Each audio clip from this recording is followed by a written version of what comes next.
नेतृत्वाखाली महाराष्ट्राची घोडदौड अशीच कायम राहील असंही त्यांनी म्हटलं आहे।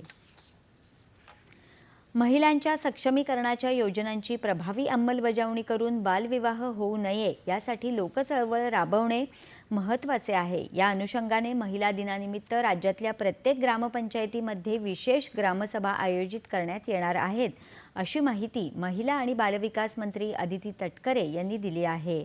या विशेष ग्रामसभेच्या माध्यमातून महिलांच्या हक्कांसाठी व्यापक लोकचळवळ उभी राहावी, महिलांचं जीवनमान उंचावण्यासाठी प्रभावी धोरणं गाव पातळीवर अंमलात यावी आणि महिलांच्या सुरक्षेसाठी ठोस उपाययोजना राबवल्या जाव्यात, हा या उपक्रमाचा मुख्य उद्देश आहे।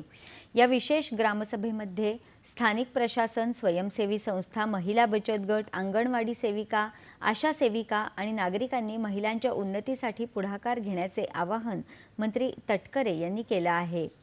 या विशेष ग्रामसभेच्या माध्यमातून बालविवाह, जाचक विधवा प्रथा, अन्यायकारक अंधश्रद्धा यांचे समूळ उच्चाटन करण्यासाठी तसंच मुलींच्या जन्मदर वाढीसाठी व्यापक जनजागृती केली जाणार आहे।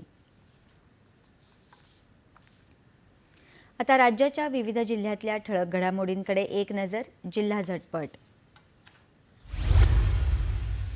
राष्ट्रीय महिला आयोग